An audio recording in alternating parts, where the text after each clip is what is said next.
머리를 높게 묶고 해진 셔츠와 퇴색된 천바지, 그리고 값싼 노란색 슬리퍼를 신은 시골 소녀가 VIP 군사구역의 문에 조용히 나타났습니다. 그녀가 들어가려고 하자 경비원이 즉시 소리를 지르며 그녀에게 모욕적인 말을 건네며 그녀가 옷차림이 부적절하다며 고위층에 들어갈 허가가 없다며 나가라고 요구했습니다. 하지만 몇 분 후 그 소녀에게서 짧은 전화가 온 후 모든 것이 바뀌었습니다. 대령은 직접 문으로 와서 절을 한 뒤 그녀를 안으로 안내했습니다. 모두의 얼굴이 굳어졌다. 그녀는 누구인가? 왜 그런 대우를 받아야 하나요? 그리고 왜 그렇게 평범한 소녀가 군대 전체를 혼란에 빠뜨렸을까?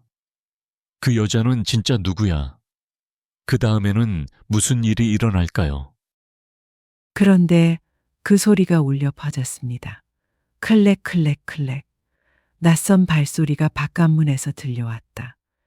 작고 빠르지는 않았지만 경비 초소에서 근무 중인 이준호 중위가 수표장에서 눈을 떼고 고개를 들 만큼은 분명했다.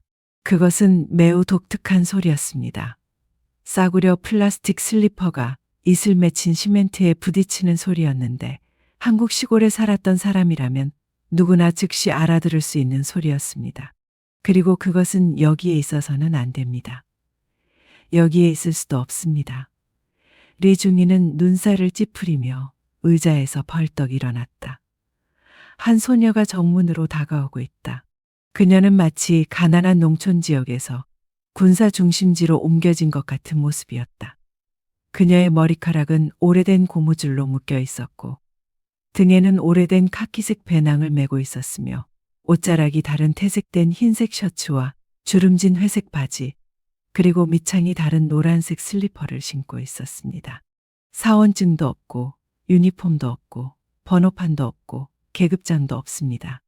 그녀는 이상할 정도로 차분하게 문으로 걸어갔다. 아무런 혼란도 없었다. 마치 그녀가 수십 번이나 왔던 곳인 것처럼. 이 중위는 재빨리 걸어나가며 목소리를 살짝 높였다. 이 멈춰. 여기는 군사구역이야. 민간인은 정문에 접근할 수 없어. 그 소녀는 당황하지 않고 멈췄다. 그녀는 고개를 살짝 숙이고 배 앞에서 손을 모았습니다. 안녕하세요. 아는 사람을 찾으러 왔어요. 안으로 들어가게 해주시겠어요? 그 대답은 정중하고 부드러웠지만 리중이에게는 보안 규정을 어긴 것에 불과했습니다. 그는 눈을 크게 뜨고 그녀를 바라보았다. 애 아는 사람 찾고 있어요? 지금 이 나라에 있는 세계의 1급 군사 구역 중 한 곳의 문 앞에 서 있잖아요. 여기가 버스 정류장인 줄 아세요? 애 알아요. 하지만 지인과 급하게 처리해야 할 일이 있어요. 귀찮게 하지 않을 테니 메시지만 남겨주세요. 입국 카드도 없고 허가증도 없이 마치 야채를 따는 차림새로 당신이 여기에 합법적으로 왔다고 믿으라는 겁니까? 그의 목소리가 점점 커지기 시작했습니다. 몇몇 다른 군인들이 뒤에서 나와서 무슨 일이 일어나는지 보려고 했습니다. 누군가가 휴대전화를 꺼내 몰래 촬영했습니다. 낯선 사람이 시골 옷과 샌들을 입고 그렇게 군사구역 관문으로 곧장 들어오는 일은 흔치 않습니다. 한 병사가 속삭였다. 그녀의 슬리퍼 봤어. 정말 벌집 모양이야. 우리 할머니가 화분에 물 줄 때 신으시는 그 슬리퍼 말이야. 이 중위는 으르렁거렸다. 정말이에요. 보안 검색대를 통과하려고 신분증을 위조하고 서류를 위조하는 건 봤어요. 하지만 아무것도 안 하는 건 처음 봤어요. 그냥 누가 나와서 반겨줄 거라고 믿고 들어온 거예요. 그 소녀는 살짝 고개를 끄덕였다. 그들이 날 데리러 오지 않더라도 난 어차피 돌아갈 거야. 좋아요.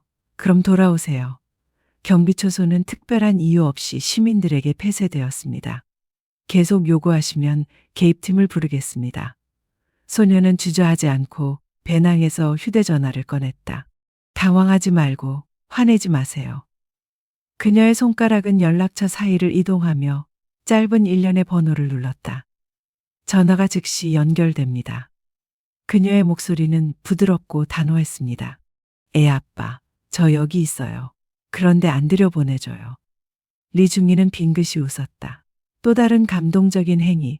하지만 그 뒤에 일어난 일련의 사건들이 설명할 수 없는 속도로 진행되면서 그의 미소는 사라졌습니다. 그로부터 불과 3분 후 게이트 내부 스피커 시스템에서 레벨 2 경보벨이 울렸습니다. 이는 특별 접수 상황에서만 울리는 경보입니다.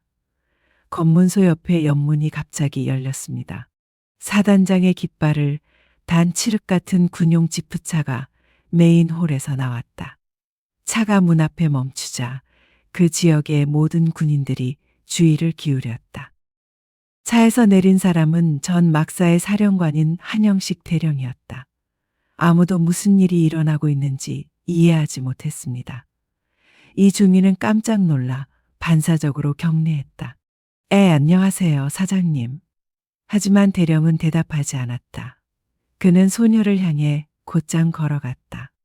그의 발걸음은 평소보다 빨랐고 그의 얼굴에는 긴장한 기색이 전혀 없었다. 그는 그녀 앞에 서자마자 갑자기 깊이 절을 했습니다. 에이지은 씨, 늦어서 죄송합니다. 이렇게 일찍 오실 줄은 몰랐습니다. 어서 들어오세요. 그 소녀는 가볍게 고개를 끄덕이며 아무 말도 하지 않았다. 그녀는 리중이를 바라보기 위해 돌아섰습니다. 그녀의 눈에는 증오도 원망도 담겨 있지 않았습니다. 그저 침묵뿐이었습니다. 그러고 나서 그녀는 여전히 차분한 태도와 슬리퍼의 딸깍거리는 소리를 내며 문을 통과했고 완전히 움직이지 않는 막사를 뒤로하고 떠났다. 노란색 슬리퍼가 붉은 벽돌 바닥에 가볍게 부딪히는 소리가 일정한 리듬으로 울려 퍼지며 마치 길 양쪽에 서 있는 군인들의 마음을 두드리는 것 같았다. 소녀가 내딛는 걸음 하나하나가 군대의 규율에 대한 자부심을 꺾는 듯했다. 그녀가 불법적인 짓을 저질렀기 때문이 아니라 아무도 그녀를 막지 못했기 때문이다. 그녀는 계급도 없고 군복도 없고 이름표도 없고 출입 카드도 필요 없었습니다. 하지만 그녀 옆에 서 있는 남자, 막사에서 가장 권력 있는 남자, 한영식 대령은 그녀로부터 안전한 거리를 유지하며 뒤로 걷고 있었다. 마치 자기가 닿을 수 없는 고귀한 무언가를 다치게 할까봐 두려워하는 듯했다. 문에 있던 군인들은 고개를 숙였고 누구도 큰 소리로 숨을 쉬지 못했습니다. 아무도 이해하지 못했지만 모두들 그 소녀가 평범한 사람이 아니라는 것을 느꼈다. 3층 내부사령부 비상회의실은 긴박한 분위기였다. 2단계 경보로 인해 모든 보안, 통신, 물류부서가 일시적으로 운영을 중단했습니다. 회의에 초대된 사람 중에는 물류를 담당하는 박민석 대위부터 내부 정치부장인 최진우 중령까지 중급 장교 이상이 모두 포함됐다. 상석에 앉은 한 대령이 차가운 표정으로 들어왔다. 그 소녀는 그를 따라가지 않았다. 그녀는 로비에 들어서자마자 1호 접견실로 안내되었는데 이곳은 고위 외교 손님이나 군 최고위 인사의 친척만이 이용할 수 있는 곳이었다. 한 대령이 입을 열 때까지 아무도 감히 아무것도 묻지 못했습니다. 오늘 아침 한 분이 허가증이 없어 입국이 거부되었습니다. 그분은 현 육군참모총장 한준표 장군의 딸인 한지연 씨였습니다. 방 안은 조용했다. 젊은 장교인 오성재 소령이 더듬거리며 말했다. 하지만 그녀는 예고도 없이 나타났다. 아무도 몰랐다.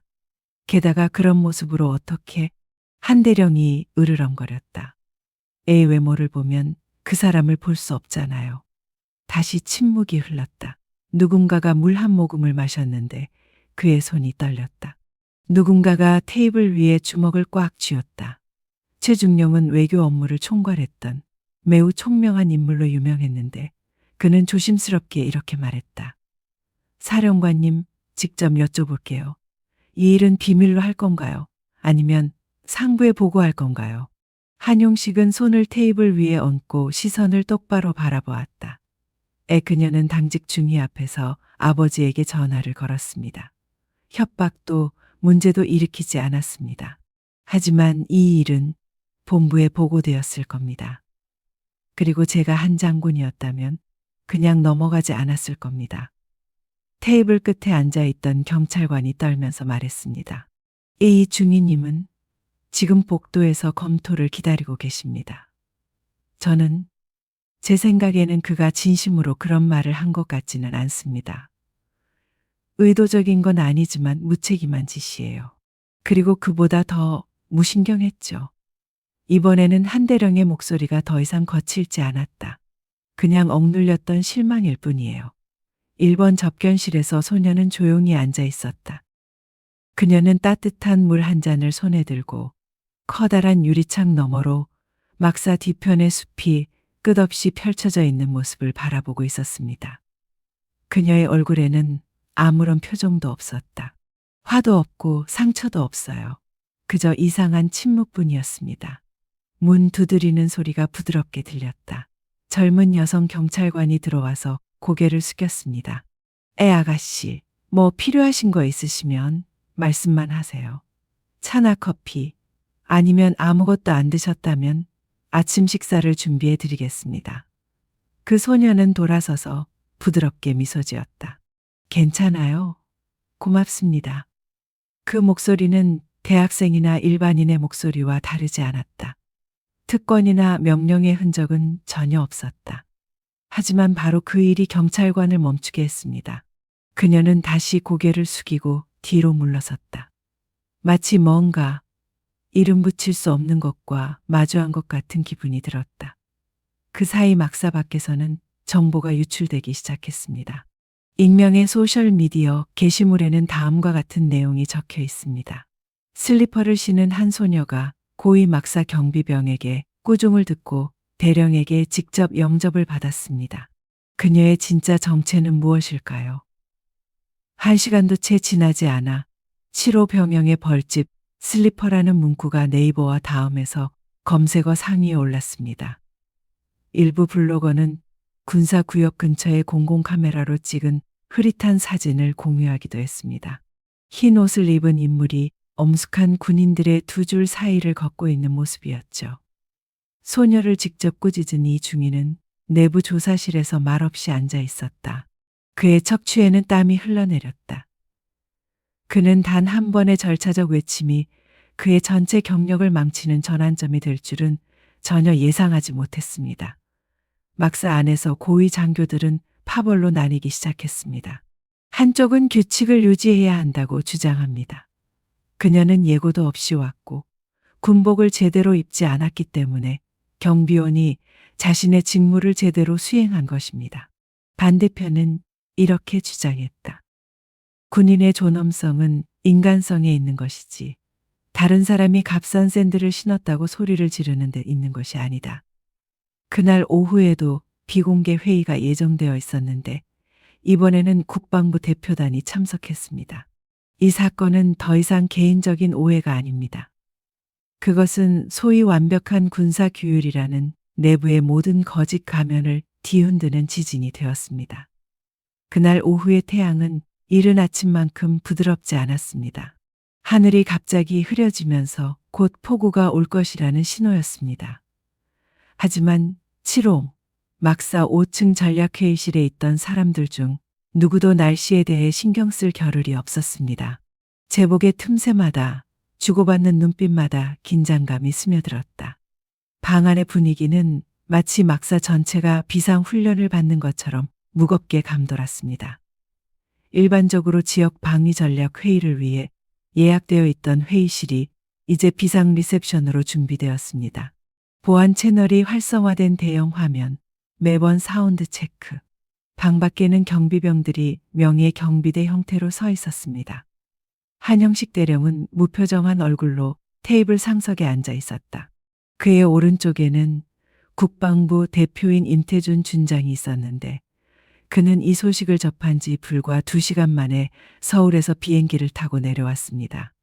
왼쪽은 최진우 중령과 지역특전 군물류소장입니다. 복도에는 부드러운 발소리가 울려 퍼졌다. 평소의 단단한 가죽 소리와는 다릅니다. 하지만 그것은 플라스틱 슬리퍼의 딱딱거리는 소리였습니다. 문이 열려 있습니다. 그녀가 들어왔다. 여전히 똑같은 옷차림, 짙은 노란색 슬리퍼를 신고 있었다. 단 한 가지 달라진 점이 있었습니다. 그녀의 눈이 완전히 바뀌었다는 것입니다. 더 이상 아침의 온화한 고요함은 없습니다. 이제 그 시선은 마치 전력 시스템의 흐릿한 안개를 꿰뚫는 창과 같이 차가운 결의를 담고 있었습니다. 그녀는 고개를 숙였다. 안녕하세요, 여러분. 심란한 마음을 들여서 죄송합니다. 하지만 오늘 아침 일어난 일은 어쩔 수 없는 일이었습니다. 아무도 즉시 말을 꺼내지 않았습니다. 림 준장은 목을 가다듬으며 말했다. 한지은 씨, 정보 부족으로 상황이 발생했다는 것은 이해합니다. 하지만 사전 통지 없이, 배지도 없이, 의전을 따르지 않고 고위급 막사에 출입하는 것은 국가안보 규정 위반이라는 점을 알아주시기 바랍니다. 그녀는 살짝 고개를 끄덕였다. 알아요. 하지만 저는 안보 위협이 아니에요. 저는 단지 민간인, 그것도 예비군일 뿐이에요. 사적으로 아버지를 만나러 온 거죠. 아버지의 힘을 빌려 길을 터주고 싶지 않아요. 제가 알고 싶은 건 만약 제가 평범한 사람이었다면 존중받을 수 있을지예요. 방 전체가 흔들렸다. 한 노령 경찰관이 낮은 목소리로 말했다. 내부 반응 테스트를 말씀하시는 겁니까? 시험이 아니야. 사실이야. 슬리퍼를 신은 여자는 문 앞에서 아무 쓸모가 없다는 사실이지. 그녀의 아버지가 누구인지 알기 전까지는 말이야. 다시 한번 긴 침묵이 흘렀다. 갑자기 림 준장이 물었다. 왜? 내 특권을 사용하지 않는 거야? 특별 카드만 있으면 전용 헬리콥터를 타고 원하는 게이트로 들어갈 수 있어. 그녀는 이렇게 대답했습니다. 만약 내가 평생 다른 사람의 그림자에 의지해 산다면 나는 더 이상 나 자신이 아니게 될 테니까. 그 간단한 대답에 방 안 전체가 멈춰 섰습니다. 한 대령은 돌아서서 테이블에 손을 얹었다. 한양, 막사 사령관이 아니라 한 명의 아버지로서 말씀드리겠습니다. 그는 그녀를 똑바로 바라보며 멈췄다. 내 딸이 슬리퍼를 신고 전국에서 가장 유명한 곳에 가면서도 당신처럼 자부심을 느낄 수 있다면 나는 평생 자랑스러울 거야. 아무도 반대하지 않았습니다. 아무도 할 수 없습니다. 저녁이 되자 그녀는 조용히 막사를 나섰다. 작별식도 없고 지프도 없고 택시가 연문에서 그녀를 태워갔어요. 하지만 이번에는 연문이 잠겨 있지 않았습니다. 그녀가 지나가자 경찰관들이 한 줄로 서서 조용히 주의를 기울였다. 그리고 그녀가 문을 나서자마자 비가 내리기 시작했습니다. 빗방울이 그녀의 머리카락 위로 부드럽게 떨어졌다.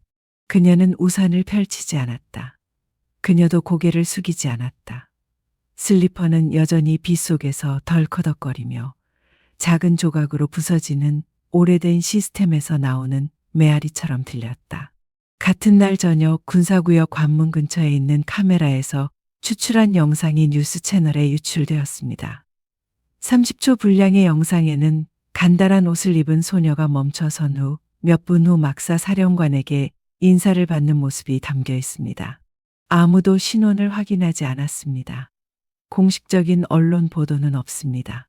하지만 그날부터 슬리퍼를 신은 여자라는 키워드가 퍼지기 시작했습니다. 존경받기 위해 플래시가 필요하지 않은 사람들을 위한 아이콘입니다. 서울에 있는 육군참모본부 최상층에는 명판이 없는 방이 하나 있다. 스테인리스 스틸 문에는 이중 보안 코드가 걸려 있으며 국내에서 이를 10권 안이 있는 사람은 국방부 장관, 참모총장, 특수보안기관, 사령관 등 3명뿐입니다. 일반 회의실처럼 회의실 안에는 테이블과 의자가 없습니다. 그 대신 레이저 프로젝터로 벽에 투사한 한반도 전체의 디지털 지도에는 모든 군사기지, 전략적 통로, 실시간 위협 수준이 표시됩니다. 이곳은 극비 사령부입니다. 단 한 번의 잘못된 결정만으로도 국경지역 전체가 불길과 연기로 뒤덮일 수 있습니다. 지도 앞에 앉아있는 사람은 육군 참모총장 한준표 장군이었고 남부 전략의 두뇌로 불리는 그 남자, 그리고 슬리퍼를 신은 소녀가 전날 아침에 전화했던 그 남자의 아버지이기도 했다. 그는 뉴스를 보지 않는다. 그리고 소셜미디어도 보지 마세요. 그는 일권 막사의 보안 카메라 영상을 검토하고 있었습니다. 딸이 문 앞에서 멈춰서서 소리를 지르는 모습, 아침 이스레저를 펄을 신고 조용히 걷는 모습이 담긴 영상이었습니다. 리 중이의 얼굴이 선명해졌습니다. 경멸스러운 눈빛, 비꼬는 목소리, 거만한 자세. 한 장군은 아무 말도 하지 않았다. 그가 잡고 있던 펜을 살짝 쥐어보세요. 고장났어요. 그리 멀지 않은 곳, 마포의 한 패밀리 레스토랑에서 그 소녀, 한지은 씨가 혼자 점심을 먹고 있었습니다. 그녀 앞에는 김치찌개 한 그릇, 흰밥 한 그릇, 소금에 절인 콩 한 접시가 놓여 있었습니다.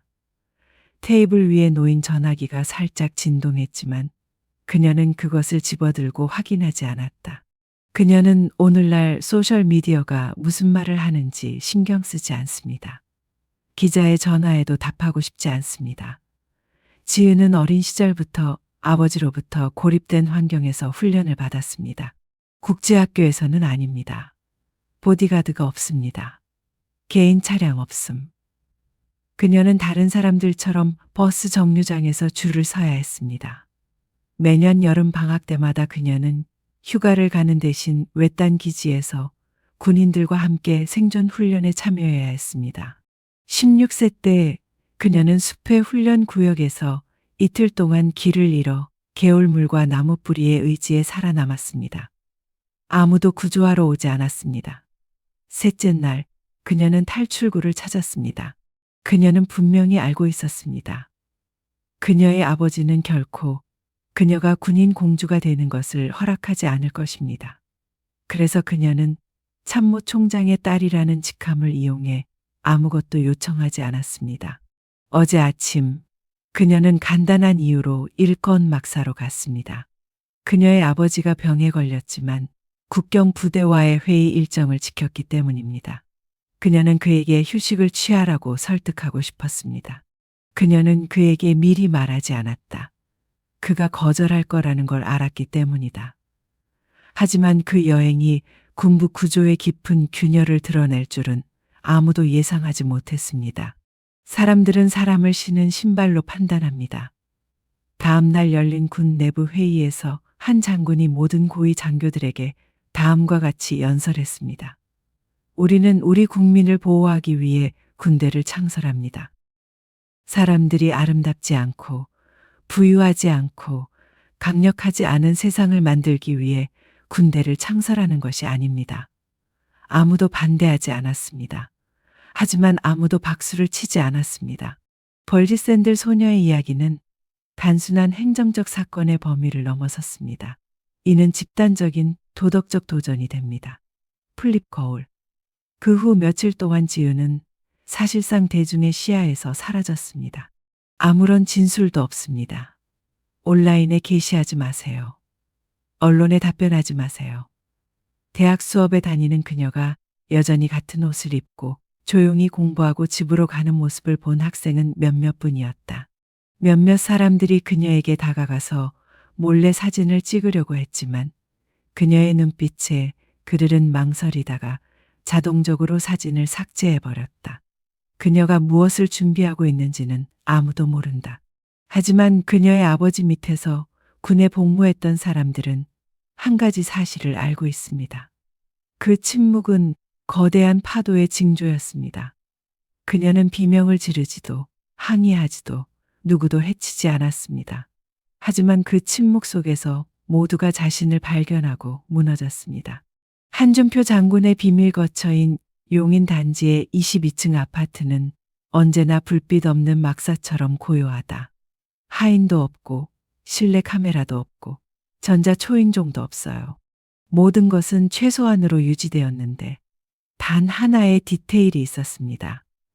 거실 한가운데에 걸려있던 커다란 나무로 된 전투지도는 한 장군이 기밀 정보를 받을 때마다 손으로 업데이트되었습니다.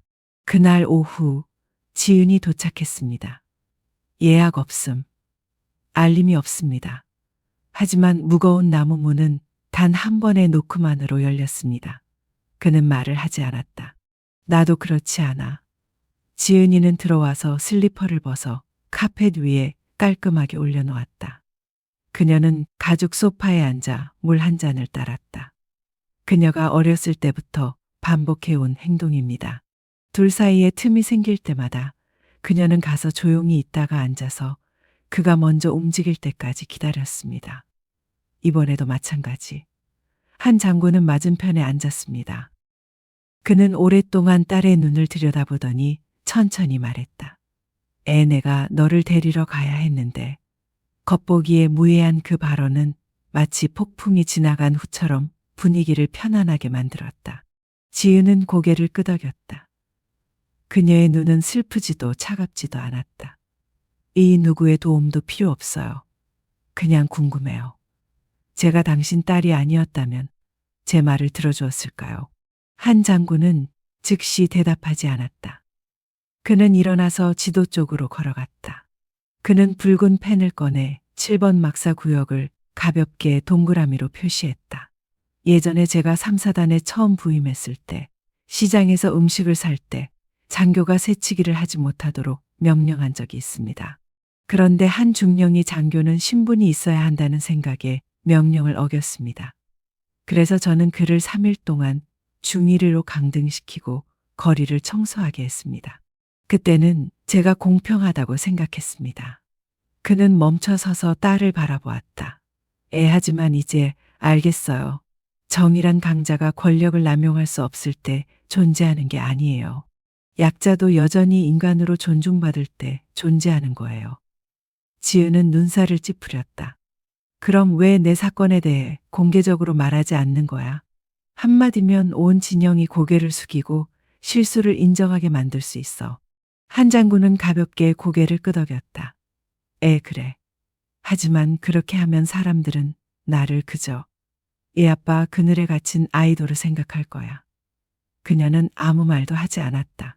눈을 내리깔고 있다. 잠시 후 그는 다가와서 아들의 어깨에 손을 얹었습니다. 하지만 그들이 당신을 보는 방식을 정말로 바꾸고 싶다면 한번 나타났다가 사라지지 마세요. 그들은 혼란스러워하고 두려워하지만 동시에 듣고 있습니다. 그녀는 고개를 들었다. 무슨 뜻이에요? 더 돌아가. 거기가.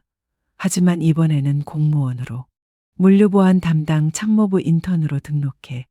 가장 낮은 직급부터 시작해. 원하면 실명은 쓰지 마. 하지만 알려줘.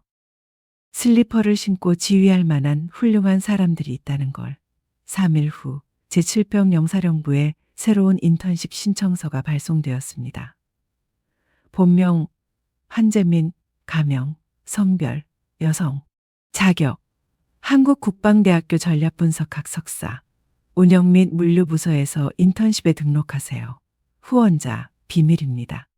사건 당일 비상회의에 참석했던 최중령은 파일을 보고 눈을 살짝 가늘게 떴다. 또 그녀야. 하지만 이름이 달라.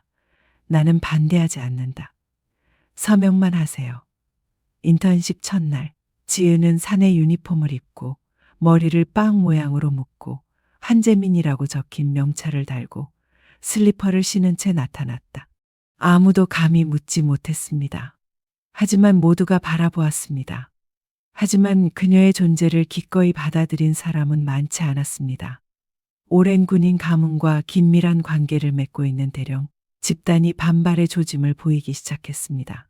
그들은 그 소녀를 편애하는 것은 전통적인 규칙을 어기는 것이라고 생각합니다. 고위 군인 클럽에서 열린 비공개 티파티에서 한 중장은 이렇게 말하기도 했습니다. 슬리퍼를 신은 소녀를 전략 회의 테이블에 올려놓으면 모두가 그녀가 장군 옆에 앉을 수 있다고 생각할 거야. 웃음소리가 울려 퍼졌다. 와인잔을 부딪히며 그녀가 참모 총장의 딸이라면 더욱 위험합니다. 한 번만 잘못하면 군대가 혼란에 빠질 뿐만 아니라 한시 가문 전체가 열등한 존재로 여겨질 것입니다. 그들은 자신들이 위험이라고 부르는 이야기가 젊은 군인들 사이에서 조용한 파도처럼 퍼지기 시작했다는 사실을 전혀 알지 못했습니다. 인턴 기숙사에서 지은은 매일 밤 퇴근 후 빨간 펜으로 노트를 고쳐 쓴다. 물류 전략 노트, 군사조정 모델의 사소한 편차, 간소화를 위한 제안. 아무도 그녀에게 그렇게 하라고 요구하지 않았습니다. 하지만 그녀의 노트는 담당 경찰관들 사이로 돌기 시작했습니다. 다시 말해서 그들은 지위보다 능력을 먼저 봅니다. 하지만 얼마 지나지 않아 예상치 못한 사건이 발생했습니다. 우울한 아침이었고 막사 안의 공기는 우기의 곰팡내로 무겁게 느껴졌다. 하늘은 회색이었고 마치 얇은 난막이 군시설 전체를 덮은 것 같았다. 인턴이 거의 들어갈 수 없는 레벨 3 전략 회의실에서는 전날 밤 10시에 긴급 회의가 막 끝났습니다. 대령들은 아무런 흔적도 남기지 않고 조용히 떠났다. 아니, 그들은 그렇게 생각했습니다. 하지만 그날 아침 물류 책임자가 회의실로 돌아와 프로젝터를 청소하던 중 거기에 있어서는 안 될 것을 보았습니다. 진한 노란색 슬리퍼, 왼쪽 네 번째 테이블 밑에 조용히 누워라. 겉보기에 터무니없는 발견으로 인해 즉시 내부 조사가 시작되었습니다. 3층 회의실은 고도 보안 구역입니다. 출입 카드가 없는 사람은 불법 침입으로 간주됩니다. 단지 물 한 잔을 전달하기 위해서라도요. 최고 기밀 회의 중에는 규정에 따라 꺼져 있는 해당 지역의 보안 카메라는 증거를 제공할 수 없었습니다. 입퇴실 명단에는 낯선 사람의 기록이 없습니다. 하지만 슬리퍼는 아직 거기에 있어요. 정말 그렇습니다. 즉시 언급된 첫 번째 이름은 다음과 같습니다. 한재민 여군 물류 인턴은 체크카드 없이 막사에 들어간 전력이 있다. 그날 오후 그녀는 내부 보안 사무실로 소환되었습니다. 신문 없음, 얼굴에 빛이 비치지 않습니다. 하지만 그녀 주위에는 4명의 경비원이 앉아 있었고 그들의 눈은 마치 칼처럼 그녀의 표정을 꿰뚫어 보았다. 처음부터 그녀 편에 섰던 유일한 인물인 최진우 중령 1호잔저 현장에 있었다. 경비원이 물었습니다. 이 보안 가방에 벌집 슬리퍼를 넣어두셨나요? 그녀는 흘끗 보았다. 가볍게 고개를 끄덕이세요. 제 슬리퍼예요. 그런데 어떻게 회의실에 들어왔는지는 모르겠어요. 그 대답은 차갑고 솔직했습니다. 다른 경찰관은 망설이다가 말했다. 오후 10시 이후에 회의실에 들어갔어요? 아닙니다. 누구든지 증언할 수 있나요? 기숙사 안에 있어요. 문 앞에 제가 밖에 없는지 확인해 줄 사람이 있어요. 그게 사실이에요. 하지만 군대에서는 특히 민감한 정체성이라는 요소가 있을 때 진실은 결코 충분하지 않습니다. 같은 시각 한준표 참모총장 집무실에서는 소식이 쏟아져 들어왔다. 군사 고문은 보고서를 제출했습니다. 이 그녀가 용의자로 밝혀진다면 설령 막연한 용의자라 할지라도 반정부 언론 전체가 당신을 공격할 명분을 얻게 될 겁니다. 한 장군은 눈을 감았다. 1999년 근접전에서 휘두르던 칼날이 이번에는 돌아서서 자신의 가족을 찔렀다는 느낌이었다. 막사 안의 상황도 혼란스러웠다. 절반의 장교들은 군이 공정하다는 것을 증명하고자 투명한 조사를 지지합니다. 나머지 절반은 조용히 불만스러워했습니다. 일이 너무 지나치다고 생각했죠. 그 이유는 한 소녀와 슬리퍼 때문이었습니다. 지은이가 사는 기숙사 지하문에 누군가 익명의 쪽지를 붙여놓았습니다. 깨끗하든 더럽든 슬리퍼는 다른 사람들이 감히 밟지 못하는 곳을 여전히 밟는다. 아무도 자신이 작가라고 주장하지 않습니다. 하지만 조용한 분열이 확산되고 있습니다. 하루 후 예비조사 결과가 발표되었습니다. 지은이 침입했다는 증거는 영상도 없고 슬리퍼 외에는 지문도 없다. 하지만 슬리퍼가 왜 거기에 있는지 설명할 이유는 없습니다. 그녀는 유죄 판결을 받지 않았습니다. 하지만 무죄 판결을 받은 것은 아니다. 분에는 단 한 줄만 있습니다. 대상자가 기밀구역에 무단으로 출입했음을 확인 또는 부인할 증거가 불충분합니다. 권고 한재민 수련생의 추후 공지가 있을 때까지 일시 정직 처분을 내립니다. 단 한 줄. 하지만 지난 2주간의 모든 노력을 무너뜨릴 만큼 그날 오후 지은은 짐을 챙겼다. 아무에게도 말하지 마세요. 설명이 없습니다. 오직 최중력만이 복도에 서서 그녀가 떠나는 것을 무기력한 눈빛으로 지켜보고 있었다. 갈 필요 없어요. 그녀는 미소를 지으며 여전히 눈을 똑바로 바라보았습니다. 저는 그 시스템 안에 있었습니다. 모든 틈을 꿰뚫어 봤습니다. 만약 제가 그 시스템에 남았다면 저는 그 틈과 함께 묻혔을 겁니다. 그러고 나서 그녀는 돌아서 걸어갔는데 전날 밤 비가 내려 젖은 땅에 슬리퍼가 가볍게 찰칵 소리를 냈. 아무도 모른다. 그녀가 다시 침묵하지 않을 것이다. 지은이 7호 병영을 침묵 속에 떠난 지 3주가 지나자 사람들은 그녀가 물러났다고 생각했습니다. 언론은 보도를 중단했습니다. 군사 포럼은 조용합니다. 마치 벌집 슬리퍼라는 작은 폭풍이 일시적인 의사소통 장애일 뿐인 것처럼 내부 회의는 정상으로 돌아온 듯했습니다.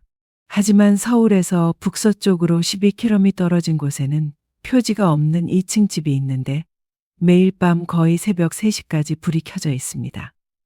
이 집은 전직 군인, 보안 엔지니어, 전략 분석가 등으로 구성된 익명의 단체인 벙커 9의 임시본부였습니다. 이들은 군 복무를 했지만 현재 시스템에 불만을 품고 군을 떠났습니다. 그리고 그들을 이끄는 인물은 바로 한지은이다. 그녀는 리더십 위치에 있지 않습니다. 그녀는 자신을 참모총장의 딸이라고 부르지 않았습니다. 그녀는 조용히 제안을 했습니다. 저는 군을 전복하고 싶지 않습니다. 국민과 군인들 사이의 신뢰를 회복하고 싶습니다. 블루 웬즈데이라는 제목의 이 제안은 계급과 민간인 간의 윤리적 의사소통을 목표로 내부 행동 강령을 재설계하는 것부터 시작하여 군의 하향식 개혁을 제안합니다. 미친 생각이야. 그리고 지지자가 늘어나기 시작했습니다.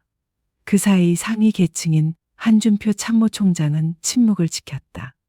그는 딸을 변호하지도 비난하지도 않았습니다.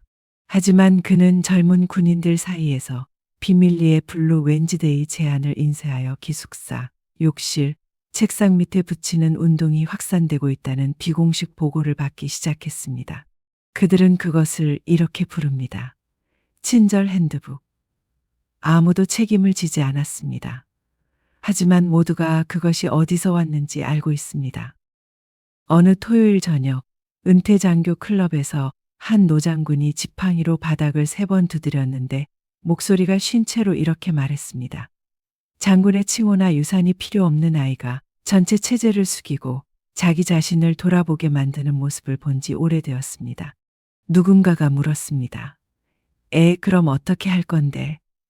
그는 단지 한 문장만 말했습니다. 그가 마지막 장을 쓰는 것을 도와주세요. 다음 날 지은은 낯선 사람으로부터 이메일을 받는다. 제목이 없습니다. 서명 없음. 단 5단어. 옛 경비대 부스에서 만나요. 그래서 그녀가 왔습니다. 옛 경비초소는 국경 근처에 버려진 군사지역 가장자리에 위치해 있으며 한국전쟁 당시 검문소였습니다. 풀이 무릎 높이까지 자랐습니다. 빛은 더 이상 켜져 있지 않습니다. 하지만 지은이 도착했을 때는 이미 접이식 의자가 놓여 있었고 한 남자가 기다리고 있었습니다. 그는 사복을 입고 있었습니다.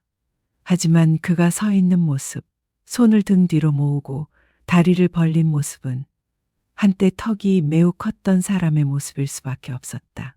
저는 예비역 중장 서동환입니다. 입찰 없이 중화기를 구매하는 것에 항의하다 제대했습니다. 지은은 고개를 끄덕이며 그녀의 눈은 이해의 빛으로 반짝였다. 당신의 기사를 읽었습니다. 언론에 전부 보도된 건 아니니까요. 그는 부드럽게 미소 지었다.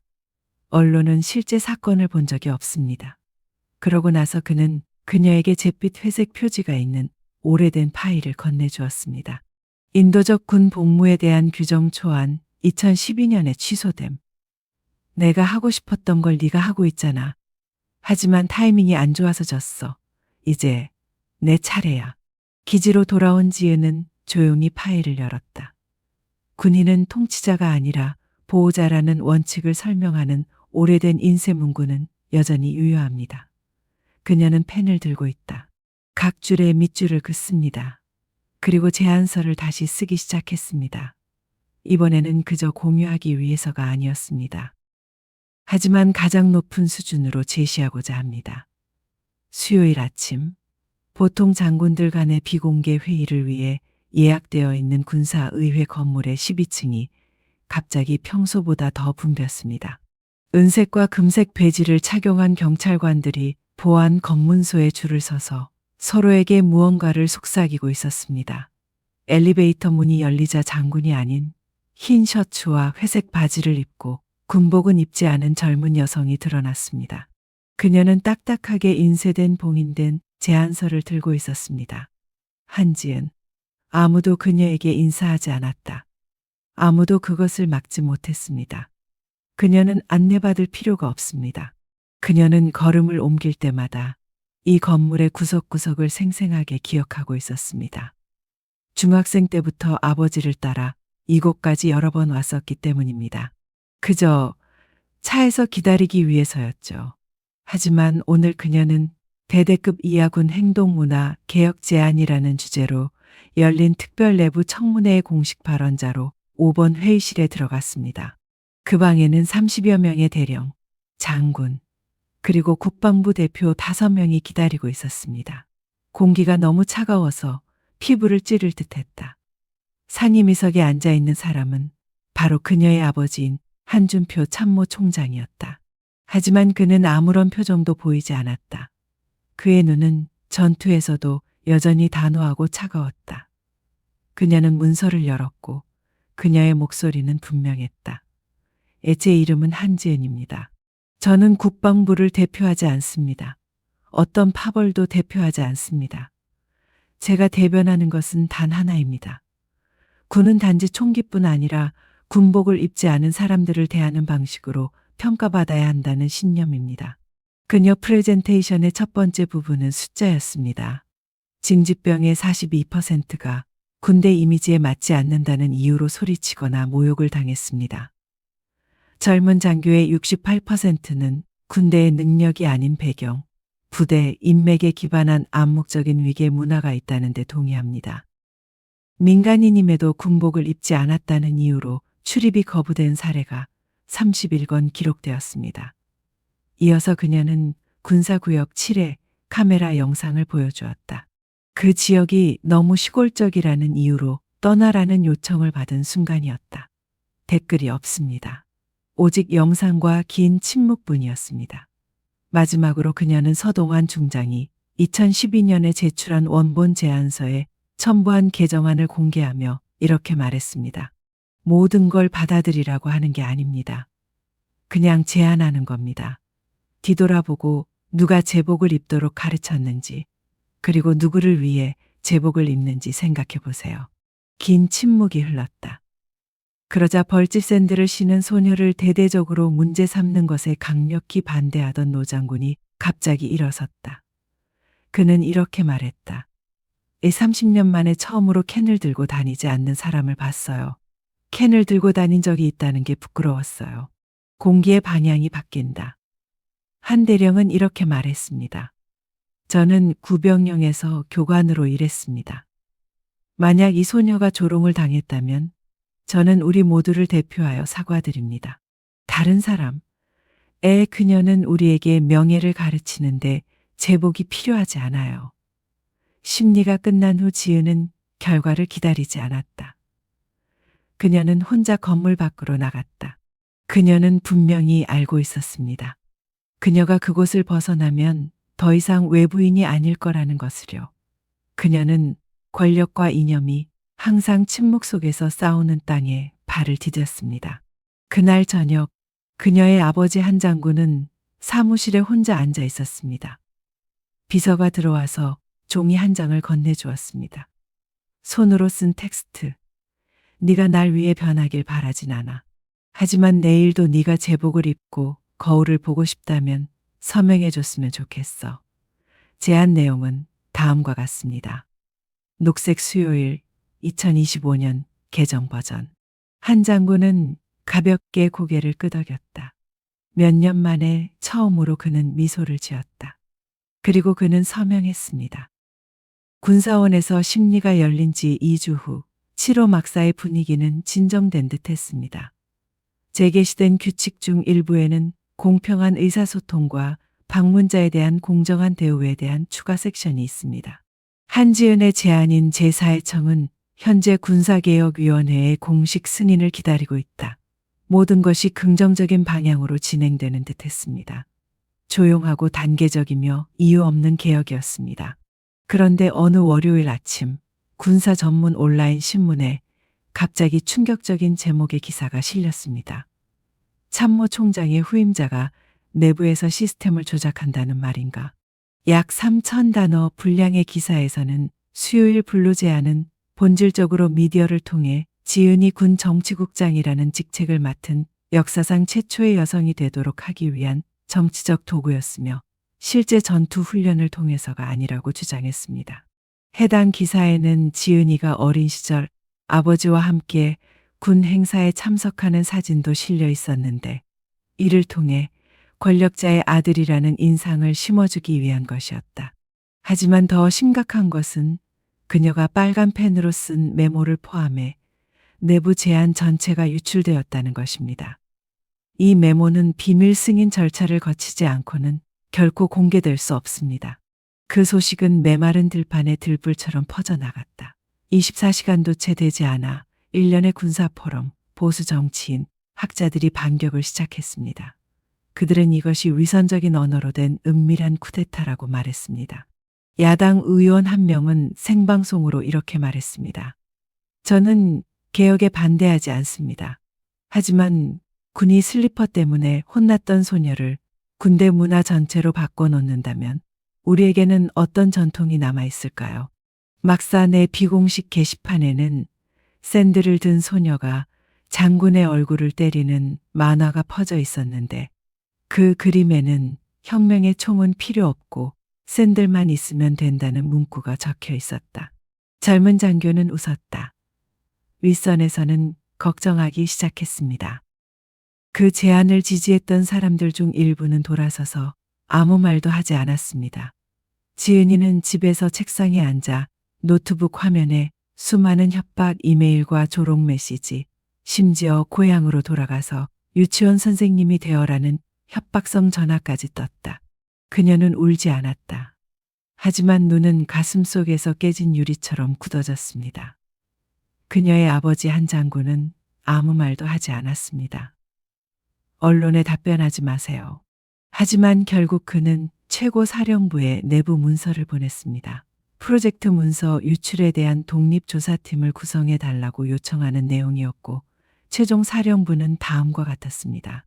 누구도 보호할 필요가 없어요. 한씨라는 성을 가진 사람도요. 그날 저녁 지은은 익명의 사람으로부터 전화를 받았습니다. 더 이상 혼자 싸울 수 없습니다. 그들은 언론을 무기로 사용하기 시작했습니다. 살아남으려면 맞서 싸워야 합니다. 저는 언론과 싸우는데 능숙하지 않아요. 그럼 그렇게 하죠. 전화를 건 사람은 전직 국방방송인으로 현재 구독자 500만 명이 넘는 유튜브 채널을 운영하고 있습니다. 그는 한때 전략 커뮤니케이션 부서에서 근무했으며 어느 날 텔레비전에 나와 솔직하게 이렇게 말한 적이 있습니다. 어느 날 군대가 여전히 사람을 도구로 여긴다면 저는 국립라디오 방송국 앞에서 캔을 태울 것입니다. 다음 날 아침 유튜브에 다음과 같은 제목의 영상이 올라왔습니다. 샌들 때문에 해고당한 소녀 그리고 권력자들이 정의를 두려워하는 이유. 영상은 12분 길이로 처음부터 스토리만 말하고 있으며 극적인 장면도 없고 하지만 단 6시간 만에 조회수 400만 회를 달성했습니다. 온라인 커뮤니티에서는 해시태그를 사용해 공유를 시작했습니다. 벌집 슬리퍼는 범죄가 아닙니다. 녹색 수요일은 희망입니다. 학생, 재향군인, 심지어 군 복무를 마친 자녀를 둔 어머니들까지도 다음과 같은 댓글을 남기기 시작했습니다. 그녀가 누구든 상관없어요. 제가 아는 건 제 아들이 막사에 반바지를 입고 갔다는 이유로 굴욕을 당했다는 것 뿐이에요. 그녀가 그걸 바꿀 수 있다면 저는 그녀를 지지할 거예요. 저는 중이었습니다. 그녀는 제가 아는 부대의 누구보다 용감했습니다. 이틀 후 독립적인 조사팀은 예비 결론을 내렸습니다. 즉, 해당 문서는 군사개혁에 반대했던 극단주의 정치 조직과 관련이 있는 기록 보관소 책임자인 소령에 의해 유출되었다는 것입니다.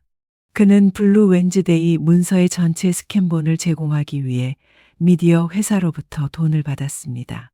혐의, 내부 문서 유출 및 개혁 과정 방해. 국방부는 즉각 긴급 기자회견을 열고 진실을 밝히며 한지은이 정책 조작의 배후에 있다는 증거는 없다고 확인했다. 하룻밤 사이에 여론이 바뀌었습니다. 원본 기사는 삭제되었습니다. 그녀를 공격한 사람들 중 일부는 사과를 하거나 게시물을 삭제했습니다. 하지만 지은은 자신의 명예를 회복하는 데 관심이 없습니다. 그녀는 가장 중요한 것에만 집중했습니다. 불이 꺼졌을 때 벽돌은 여전히 쥐러 거기에 있을까요? 그리고 바로 그때 그녀의 휴대폰에 문자 메시지가 도착했습니다. 이 제안은 첫 기복배 10년 군사개혁위원회에서 그대로 승인되었습니다. 또 다른 줄이 나타납니다. 시행일. 다음 달부터 전국적으로. 그녀는 창밖을 내다보았다. 가볍게 비가 내리기 시작했다. 그녀의 눈에는 빗방울 하나하나가 영광이 필요 없는 승리이며 슬리퍼를 신고 VIP 구역에 들어오는 사람들을 인간답게 맞이하기 위한 것입니다. 벌집 뒤집기라는 여론의 물결이 지나간 후 모든 것이 평화로운 궤도로 돌아온 듯 했습니다.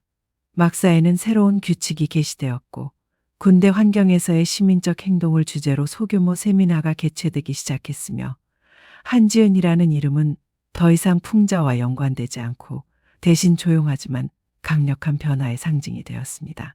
하지만 평화가 일찍 찾아온 듯했던 바로 그때 그녀는 초대장을 받았습니다.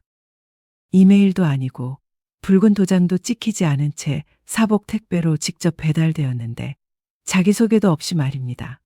전략 문서처럼 두꺼운 종이에 인쇄된 그 편지에는 단 한 줄의 내용만 적혀 있었습니다. N기지, 임명정 구역, 관측 자문으로 등록하세요. 기한 3주. 인장은 없었지만 편지의 서명자는 국방정책을 공부한 사람이라면 누구나 알고 있는 이름이었습니다. 예비역 중장 임도현 전 특수전략국 사령관이자 한국 군사 역사상 가장 비밀스러운 작전을 많이 수행한 인물입니다. 지은은 즉각적인 반응을 보이지 않았다. 그녀는 한 장군에게 전화를 걸었습니다. 양측 모두 며칠간 침묵을 지킨 이후 처음입니다. 딸이 발신인의 이름을 읽는 것을 듣고 그의 목소리가 낮아졌습니다. 임도현이라면 가봐야지. 하지만 명심해. 그가 초대한 곳에는 중립지대가 없단다. 그녀는 가볍게 고개를 끄덕인 뒤 출발했다. N기지는 동쪽 국경에 가까운 곳에 위치해 있으며 바위산과 자연 방풍림에 가려져 있어 비공식적으로 조용한 바람이라는 별명으로 불립니다. 이 시설은 오랫동안 지도에서 사라졌고 휴대전화 신호도 없으며 생체 인식 코드와 극비 군사용 자기 카드로 통제되는 입구가 하나뿐입니다. 지은이 새벽 3시에 도착했을 때 차는 퇴색한 나무 경비초소 바로 앞에 멈췄다. 한 군인이 차에서 내려 그녀의 신분을 묻지 않고 손을 내밀어 그녀를 차에서 나오게 했습니다. 그녀의 얼굴이 이미 시스템에 등록되어 있었기 때문입니다. 그녀는 전략 고문들이 절대 비밀리에 회의를 하는 온실로 바로 끌려갔습니다.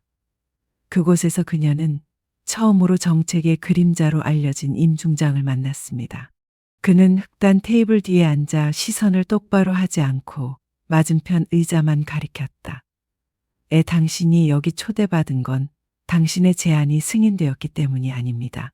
오히려 우리가 오랫동안 당신을 감시해왔기 때문입니다. 지은은 잠시 말을 멈췄지만 묻지는 않았다. 임 장군은 계속해서 이렇게 말했습니다. 당신이 모르는 게 하나 있습니다. 당신의 제안이 의도치 않게 군사훈련 시스템 내부에 숨겨진 이해관계에 개입했다는 것입니다. 초안 유출은 실수가 아닙니다. 경고입니다. 그러고는 서류 한 장을 꺼내 첫 페이지를 펼쳤다. 기숙사 환경 개선이라는 명목으로 27억 원의 예산 손실이 발생한 물류 28단원의 지도였다. 지은은 눈살을 찌푸렸다. 이게 나와 무슨 상관이 있죠? 그 음흉한 예산을 뒷받침하는 조직은 바로 이 블루 웬즈데이에 가장 강력히 반대하는 단체입니다. 당신이 제안한 대로 민간 통제 절차와 내부 소통이 표준화되면 그들은 숨을 곳이 없어질 테니까요. 임도연은 일어나 변면지도로 걸어갔다. 당신은 한 가지 일을 해주셔야 합니다. 전략적 커뮤니케이션 고문으로서 다가올 부대 간 훈련에 잠입해서 내부 훈련을 운영하는 팀과 직접 대화하고 부패와 권력 남용을 은폐하기 위해 규율이라는 이름을 사용하는 사람이 누구인지 평가하세요. 지은은 아무 말도 하지 않았다. 그녀는 고개를 끄덕이면 정의와 정치 사이의 모호한 영역에 들어가게 된다는 것을 알고 있었습니다. 하지만 거부한다면 그 제안은 영원히 이론적인 것에 그치게 될 것이다. 그녀는 이렇게 말했습니다. 가겠습니다. 하지만 한 가지 조건이 있습니다. 보호받고 싶지 않습니다. 임 장군은 아무 말도 하지 않고 그녀를 바라보았다. 하지만 그 시선 속에는 조용히 감탄의 감정이 깃들어 있었습니다. 4일 후 그녀는 모든 중간급 전략 장교들의 온상으로 알려진 S 합동 훈련 센터에 있었습니다. 여기에서는 모든 훈련 세션이 기록되고 보관되어 사령부에 보고됩니다. 하지만 지은이 곧 깨닫는 것은 카메라는 수업이 끝난 후에 일어나는 일을 결코 포착하지 못한다는 것이다. 그때부터 교과 외 의례가 시작되었습니다. 그녀는 트레이너가 수련생에게 군인처럼 걷지 않는다는 이유로 꾸중하고 점심을 먹기 전에 팔굽혀펴기 200개를 강요하는 것을 목격했습니다. 한 여학생이 의료용 귀걸이를 아직 착용하고 있었다는 이유만으로 프레젠테이션에서 쫓겨났습니다. 그리고 더 나쁜 것은 수업이 끝난 후 익명의 손으로 쓴 메모를 통해 그녀가 받은 질문들이었다는 것입니다. 불의를 신고하면 승진할 수 있나요? 새 유니폼 값은 누가 내는지 알아? 식량 배급에서 나오는 거야. 그녀는 모든 세부 사항을 기록했습니다. 랑지오 기지에 비밀 보고서를 보내세요. 그러던 어느 날 저녁, 그녀는 막사 도서관에서 우연히 민간복을 입은 남자를 만났습니다. 그는 군용 저장 드라이브에서 외장 드라이브로 데이터를 복사하고 있었습니다. 그 사람, 바로 권 대령이 내부 경영을 담당하고 있었고, 프로젝트 블루는 순진한 사람들을 위한 농담이다라고 공개적으로 선언한 사람도 바로 그였다. 불이 켜지자 그는 돌아서서 지은을 보고 깜짝 놀랐다. 그녀는 말을 하지 않았다. 휴대폰을 들고 전체 동작을 녹화하세요. 그리고 조용히 걸어갔습니다. 3일 후 특별조사위원회에 그녀는 모든 것을 제시했습니다. 그 이상도 그 이하도 아니었습니다. 기록 조작에 대한 데이터, 증인, 심지어 비디오 영상까지. 에스파 훈련 시스템 전체가 고위급 조사 중입니다. 권 대령은 정직 처분을 받았다. 내부 교육 세션이 중단되었습니다. 마지막으로 각 막사문에는 공식 공지가 게시되었습니다. 다음 달 1일부터 블루 웬즈데이 프로젝트에 따라 새로운 전략 커뮤니케이션 행동, 강령이 공식적으로 적용됩니다. 그리고 제안자의 이름인 한지은이 국방부로고 바로 아래에 작은 글씨로 먼저 인쇄되었습니다. 그녀는 슬리퍼를 신었다는 이유로 누군가가 그녀를 꾸짖었던 막사 문 앞에 서서 새로 게시된 프로젝트 표지판을 바라보고 있었습니다. 그녀의 마음은 구름처럼 가벼웠습니다. 그녀를 데려갈 사람은 없었다. 배웅할 사람도 없고. 하지만 처음으로 그녀는 힘으로 문을 두드릴 필요가 없었고 진실이라는 인내심과 냉혈함으로 문을 두드릴 필요가 있었습니다. 수요일 블루 사업이 정식으로 승인되어 군 전역에 적용되자 한지은이라는 이름은 더 이상 헛소문이 아니게 됐다. 이 사실은 내부 보고서, 정책위원회 회의록, 그리고 예상치 못하게 국방회의의 비공개 회의에 나타나기 시작했습니다. 어느 늦은 오후, 그린 루프 너머로 해가 막 지고 있을 때 국방부 장관, 참모총장, 내부전략자문위원회 위원들 사이에서 비밀 회의가 소집되었습니다. 회의에 처음 제출된 논문은 놀라운 제안이었습니다. 한지은을 국방부 산하 국내전략보좌관으로 임명합니다. 비공식적인 역할이지만 군과 민간 문화 관련 개혁 정책에 직접적인 영향을 미칠 수 있는 권한이 있습니다. 방안에 침묵이 흘렀다. 목사는 내성적이고 실용주의적인 사람으로 유명했는데 눈썹을 치켜 올리며 단 하나의 질문을 던졌습니다. 그녀는 계급이 있나요? 참모총장인 그녀의 아버지는 맞은편에 앉아 변함없는 목소리로 대답했다. 아니요. 하지만 그녀에게는 많은 장군들에게 없는 게 있어요. 바로 군인과 시민들의 신뢰죠. 아무도 웃지 않았다. 하지만 서로 주고받은 눈빛을 보면 이게 큰 도박이라는 게 드러났다. 군복을 입지 않았고 전통적인 훈련을 받지 않은 사람을 내부 이념 지도의 자리에 앉히는 것은 보수적인 건초더미에 불을 뿌리는 것과 같습니다. 지은이는 지명된 사실을 전혀 몰랐다. 그런데 그녀가 직접 배달한 봉투를 받기 전까지는 말이다. 그 봉투는 배달되지 않은 채 아파트 문 앞에 놓여 있었다. 편지에는 간략한 초대장이 들어 있었습니다. 비공개 심리, 장소, 육군회의실 3시간, 오전 8시, 내용, 국가개혁 비전 발표. 그녀는 그 말을 들으며 오랫동안 아무 말도 하지 않았다. 이것은 더 이상 병영 개혁이 아닙니다. 더 이상 단순히 벌집 슬리퍼나 거부된 카드에 대한 이야기가 아닙니다. 여기는 더 큰 전장입니다. 그녀의 모든 말이 정책이 될 수도 있고 지금까지의 모든 노력을 무너뜨리는 변명이 될 수도 있습니다. 그녀는 정해진 시간에 도착했습니다. 단순한 회색 정장, 머리를 뒤로 묶고 화장을 하지 않음. 넓은 방 안에는 수비에서 가장 강력한 인물 20여 명이 기다리고 있었습니다. 아무도 그녀에게 인사하지 않았고 아무도 그녀에게 앉으라고 손짓하지 않았습니다. 그녀는 단상에 서서 조용히 문서를 펼치고 말을 시작했습니다. 저는 어떤 직책을 요구하는 게 아닙니다. 상징적인 존재가 되려고 온 것도 아닙니다. 모두가 보고 있지만 아무도 언급하고 싶어 하지 않는 것에 대해 말씀드리고 싶을 뿐입니다. 한국군은 무기에는 강하지만 국민의 신뢰에는 약합니다. 그녀는 수치, 은폐된 스캔들, 외부 교차 검증 없이 처리된 내부 부정행위 사례를 인용했습니다. 하지만 그보다 더 중요한 것은 그녀가 들려주는 이야기입니다. 어느 날 슬리퍼를 신었다는 이유만으로 군부대에서 나가라는 요구를 받았습니다. 그들은 제가 누구인지 묻지 않았습니다. 그저 그들이 익숙했던 이미지와 제가 맞지 않는다는 것을 알아차렸을 뿐입니다. 만약 그날 제가 참모총장의 딸이 아니었다면 저는 영원히 자격 없는 사람으로 남았을 것입니다. 그들을 탓할 생각은 없습니다. 다만 묻고 싶습니다.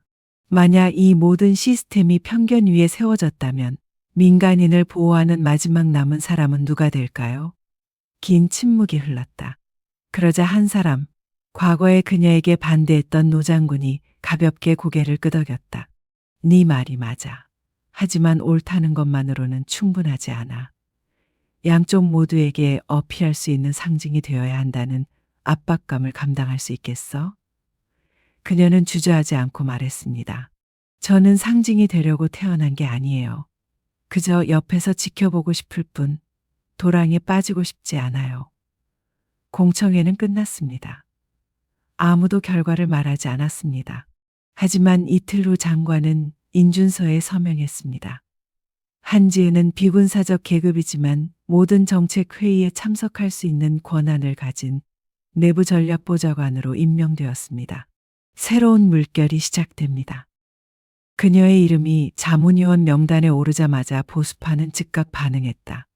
일련의 내부 불만이 국방부에 접수되었습니다. 한 유명한 의원은 공개적으로 이렇게 말했습니다. A 군대를 사회학 인턴십으로 바꾸는 것에는 동의하지 않습니다. 언론이 개입하여 그녀가 슬리퍼를 신었던 그날의 이미지를 다시 한번 이용했습니다. 이번에는 비판하기 위해서가 아니라 암묵적으로 조롱하기 위해서입니다. 샌들에서 국방 정책까지 한국은 어디로 가는가? 압박감이 커지고 있습니다. 하지만 그 당시 청년층에서 새로운 물결이 퍼져나갔습니다.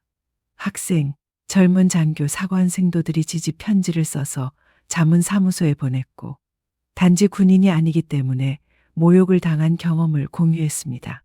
작은 방 안에서 지은은 한 줄 한 줄을 읽는다.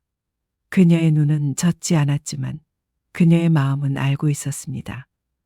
이제 그녀는 더 이상 혼자 싸우지 않는다는 것을, 그리고 다음 정책회의에서 그녀가 다시 일어서서 연설을 했을 때 이번에는 아버지가 가운데에 앉아 있는 가운데 전체 지휘부 앞에서 그녀는 누구도 쳐다보지 않고도 반응을 짐작할 수 있었습니다. 그녀는 단지 한 문장만 말했습니다. 한때 슬리퍼를 신었던 소녀가 군대를 뒤흔들 수 있다고 두려워한다면 어쩌면 계급이 아니라 명예지. 방 안은 조용했다. 그때 참모 총장의 책상에서 가벼운 노크 소리가 들렸습니다. 숨겨진 신호. 전투는 이제 막 시작되었을 뿐이다. 하지만 그녀가 먼저 1위를 차지했습니다. 오전 4시 12분 국방부 비상대응실에서 동북부 보안체계가 이상한 신호를 감지하면서 신호판에 붉은 불빛이 깜박였다. 신원을 알 수 없는 호송대가 국경지역에 진입한 것이다.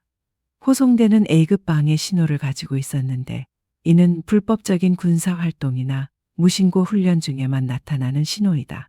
전체 명령 체계가 한꺼번에 깨어났습니다. 그리고 한 참모총장이 사무실에 도착했을 때 그가 처음 본 사람은 어떤 고위 장교도 아닌 15분 전에 도착한 그의 딸 한지은이었다. 아무도 그녀에게 전화하지 않았습니다. 하지만 경보가 울리자 그녀는 직접 와서 위성지도 옆에 앉았습니다. 그녀의 눈은 긴장했지만 경계심을 갖고 있었습니다. 그 지역에 민간인 상황이 필요합니다. 가구는 몇 가구나 있나요? 학교는 있나요? 병원은 있나요? 그녀는 당직 장군이 호송대의 이동 방향에 대해 보고했을 때 재빨리 물었다. 중령은 주저했다. 그러자 참모 총장이 신호를 보냈다. 답변. 전략적 정보를 요청할 수 있는 권한을 가진 비위임 고문이라는 변화는 지은이 더 이상 최전선에 있지 않다는 첫 신호였다. 그녀는 시민조정팀과 협력하여 침입 지점 근처의 주거 지역에 대한 비상 대피를 요청했습니다. 동시에 혼란을 피하기 위해 미디어 정보를 제한하는 것이 좋습니다. 하지만 명령이 내려지자마자 예상치 못한 일이 발생했습니다. 군의 드론 제어 시스템에서 12분간 신호가 끊긴 것입니다.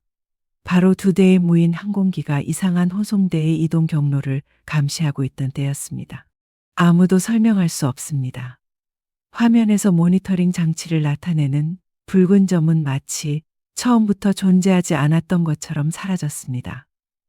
지휘소 전체가 반마비 상태에 빠졌다. 결정을 내려야 합니다. 지역 무장 부대의 활성화를 허용해야 할까요? 아니면 검증을 기다릴까요?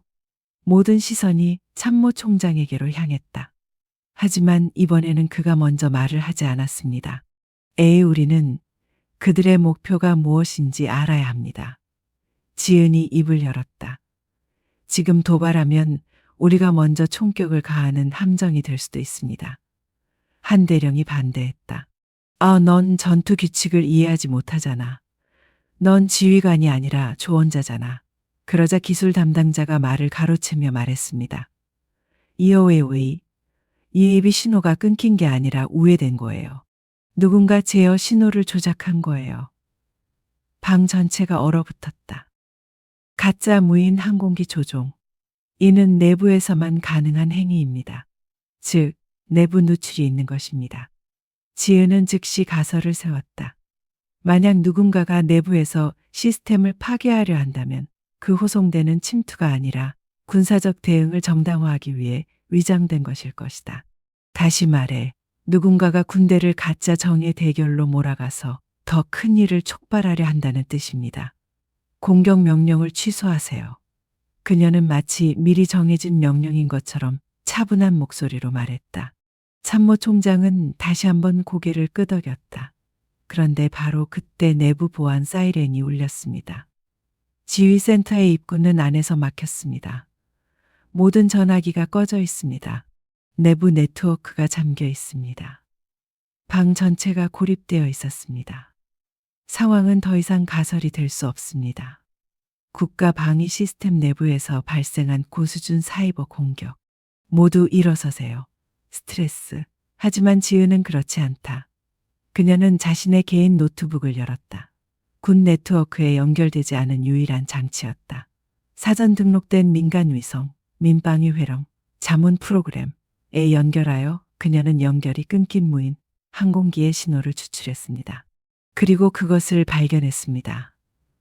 무인 항공기는 국가의 전략적 무기고에 대한 모든 데이터를 보관하고 있는 군사 데이터 분석 센터를 향해 이동하고 있습니다. 무인 항공기가 접근하고 누군가 매웨어를 설치했다면 시스템이 완전히 마비될 수 있습니다. 그녀는 새로운 좌표를 즉시 동부 방어 부대에 전송했습니다. 그러나 명령을 받고 그곳의 사령관은 이렇게 물었습니다. 은우가 이 지시를 확인했나요? 잠깐만요. 한지은. 그녀는 누구의 승인도 기다리지 않고 말했다. 계급 없음. 확정되지 않음. 참모 총장이 일어나 마이크를 잡았습니다. 최고 사령관의 명령으로 즉시 배치하라. 2개의 명령이 교차합니다. 하지만 이제 명령은 배지가 아닌 명령회로 표시됩니다. 20분 후 무인 항공기는 800m 구역에 도달하기 전에 차단되었습니다. 이 장치는 군용 멜웨어에 감염되어 오래된 프로토콜로 암호화된 채 발견되었는데 이 프로토콜은 현재는 존재하지 않는 S-26 심리전 부대에서만 사용하던 것이었습니다.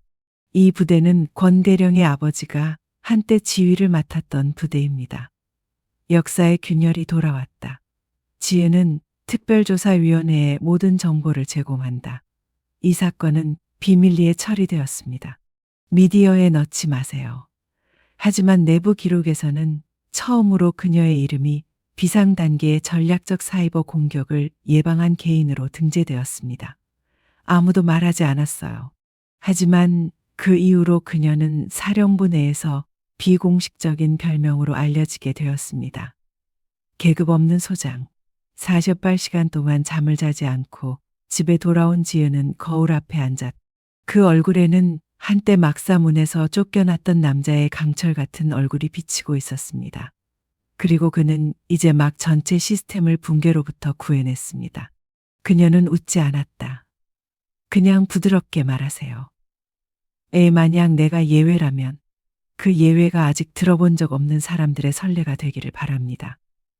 안보 위기가 발생한 지 일주일 후 대한민국 국방부는 청와대에서 비공개 기자회견을 열었습니다.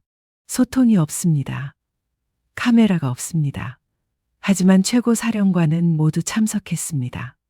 의장석에서 국방부 장관이 일어나 테이블 위에 짙은 붉은색 봉투를 올려놓았습니다. 봉투 안에는 한지은을 대령이라는 특계급을 붙여 군사문화개혁센터 부소장으로 공식 임명한다는 결정이 들어 있었습니다. 그는 판결문을 읽은 후 마지막 줄을 바라보았. 당신이 한 일을 부인하기에는 우리가 너무 멀리 갔습니다. 장관이 말했다. 그의 목소리는 더 이상 격식을 갖추지 않았다. 이 특별 임명 절차는 절대 다수결로 통과되었습니다. 당신이 참모 총장의 딸이기 때문이 아닙니다. 당신 외에는 그 누구도 자격이 없기 때문입니다. 방은 조용했다. 모든 시선이 그녀에게 집중되었습니다. 그리고 예상치 못한 일이 일어났습니다. 그녀는 연단에 올랐지만 견장을 벗지 않았습니다. 그 대신 그녀는 가방을 열고 오래된 파란색 슬리퍼 한 켤레를 꺼내 봉투 옆에 놓았습니다. 고맙습니다. 하지만 저는 그 직책을 거절하겠습니다. 한 장군이 일어섰습니다. 당신은 명예를 거부하는 겁니까? 그녀는 피하지 않고 똑바로 바라보았다. 나는 명예를 거부하지 않는다. 나는 그 상징을 거부한다. 내가 지키고 싶은 명예는 군 계급에서 오는 것이 아니라 이 샌들에서 오는 것이기 때문이다. 그들이 나를 막사에서 쫓아낼 때 신었던 그 샌들 말이다. 얼어붙은 우주. 나는 권력이나 혈통 때문에 여기에 온 것이 아니었다. 아무것도 없었지만 그럼에도 불구하고 앞으로 나아갈 용기를 가졌기에 그녀는 연단에서 내려와 절을 한 뒤 돌아서서 그 강렬한 분위기를 뒤로하고 떠났다. 그 이후로 지은은 언론에서 사라졌다. 그녀는 인터뷰를 거부했다. 어떠한 군사학교에서도 교사직을 수락하지 않습니다. 하지만 내부 구성원은 누구나 알고 있다. 군사윤리, 민간인 접대, 국내 인권 보호에 관한 모든 새로운 정책에는 제2치 고문의 최종 승인 서명이 필요하다. 심판이 필요한 사건이 있는데도 지방의회에서 감히 건드리지 않을 때 사람들은 조용히 그 사건을 전략개혁 사무국으로 보냅니다. 그리고 어느 시점에서는 영장이 발부되고 문서가 분석되고 징계가 내려집니다. 말은 없고 행동만 있을 뿐입니다. 막사에서 신병들은 서로에게 벌집 샌들 소녀 이야기를 들려주기 시작했습니다. 사실이든 아니든 전설에 따르면 어느 날 한 남자가 슬리퍼 때문에 경기에서 쫓겨났지만 돌아와서 팀 문화 전체를 바꾸었다고 합니다. 그 다음 겨울 특수부대 캠프구에서 한 신병이 간호사에게 고개를 숙이고 사과했습니다. 간호사는 자신을 신입병으로 착각하고 농담을 한 것이 문제였습니다. 그는 상관으로부터가 아니라 팀 동료들로부터 처벌을 받았는데 팀 동료들은 이렇게 말했습니다. 에이, 우리는 그녀가 누구인지 모릅니다. 그래서 우리는 그녀를 존중해야 합니다. 명예가 습관이 되면 개혁은 구호가 필요 없다고 합니다. 어느 늦은 봄, 부산여고의 작은 강당에서 다음과 같은 제목의 특별 연설이 있었습니다. 존경받는 데는 계급이 필요하지 않아요. 말하는 사람은 흰색 셔츠, 검은색 바지, 낮은 포니테일 머리를 한 여성이었습니다.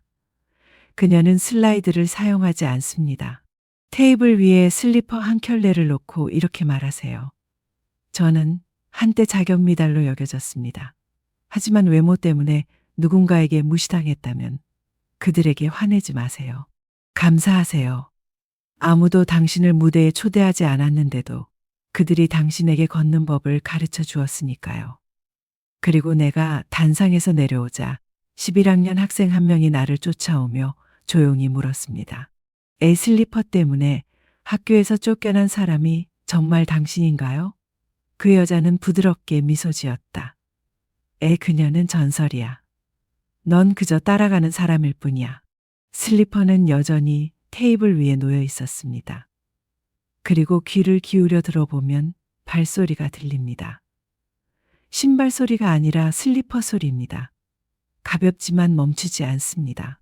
지은의 여정은 때로는 가장 큰 변화가 권력을 가진 사람에게서 오는 것이 아니라 아무것도 갖지 못한 것으로 여겨지는 사람에게서 온다는 것을 보여줍니다. 모든 작은 행동, 모든 묵살된 말이 개혁의 씨앗이 될 수 있습니다. 만약 당신이 다음과 같이 믿는다면 이 이야기를 공유해 주세요. 존중에는 배경이 필요 없습니다. 존경에는 계급이 필요하지 않습니다. 명예는 이름표에 있는 것이 아니다. 그리고 기억하세요. 정장으로 가득 찬 방에서 슬리퍼를 신는다면 계속하세요. 어쩌면 역사가 기다리고 있는 사람은 당신일지도 모른다.